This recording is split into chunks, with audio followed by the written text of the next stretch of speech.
And now we move on to Stetson. In the Stetson game, there was a lot of big things to take away from that, but I believe there were 8 doubles by the team. I think I saw on the stat line, you got a double. Tim Hudson got a double. Dylan Cardwell got a double. I think Brad may have snuck one in there. Brad Law from the Auburn Sports Network. Everybody got a double.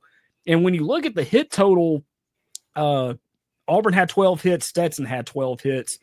But the doubles really made the difference. It wasn't just, oh, you got a 2-bag and, that's cool. It was all but one double that Auburn hits. That 7 of the 8 resulted in a run.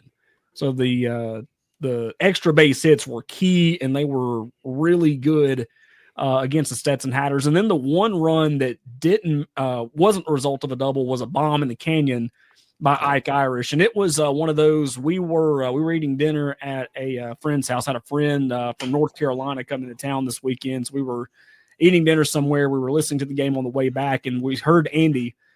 He just, the way that he, says it, it's in the air, it's going to the canyon. You knew that it was already past the canyon because Ike just smashed it over there near the scoreboard. Doubles were the key in game number 2, and Auburn gets out with an 8-5 win over Stetson. Taylor, a great job by this lineup. Bub Terrell is a guy who I said he needed to have the series of his life for Auburn to come out of this thing. And I think he was 8 for 11 and had. I think, it was 727 in 3 games. It's just unreal. Yeah. I mean, he was on fire, man. He was completely locked in. He was having fun. I did love how he was interacting with the crowd out there. He was staying loose. You don't see that a lot with true freshmen. And I feel like he was feeling himself. And that's the Bub Terrell that we saw at the very beginning of the season. Now, I know he dipped in SEC play. Pitchers realized, okay, this is his weakness. I get it. He's a freshman in the SEC. It happens to some.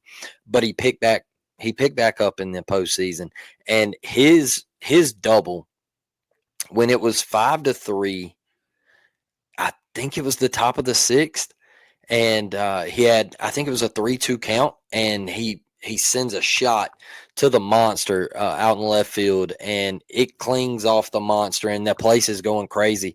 And I'll tell you this, it's the loudest I've ever heard Plainsman.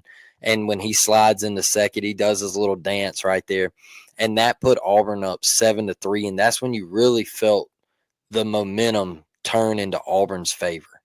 And it's like, okay, we're up on Stetson now by 4. We're feeling comfortable, and we're feeling like our guys in the pen after Dutton can really get this done. But I'll tell you this, Taylor. Cooper McMurray, Ike Irish home run. Like I said, Coop's 3 doubles, all that stuff, man. This lineup, Eric Snow getting it done. The job that Sam Dutton did to this Stetson lineup was incredible. And I don't normally do this, but I got to bring it up. To the blue behind the plate, that was an absolute disaster that he let happen. It was one of those moments where it was like he knew he was wrong from the very beginning because, he got real defensive.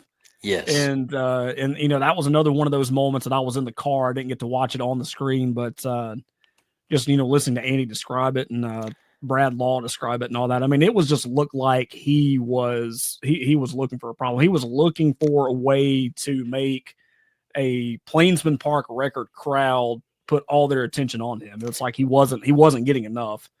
And it was just props to Sam for keeping his cool. Props to Butch for keeping his cool, because that was I don't know. I don't know why in that situation you try to bait a player to try to get him to get out of the game. And my thing with it is, okay, Sammy D did throw his hands over his head, but he made a perfect pitch to get out of the inning. And Chase Fralick didn't move his mitt, and you called it a ball. And so when Sammy D did that, he was like, oh, no, because the roof blew off of Plainsman. Like, we were all going crazy, and then all of a sudden everybody realized, oh, wow, he called it a ball.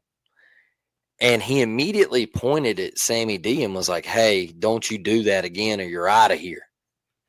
And everybody and that never de-escalates a situation ever, does it?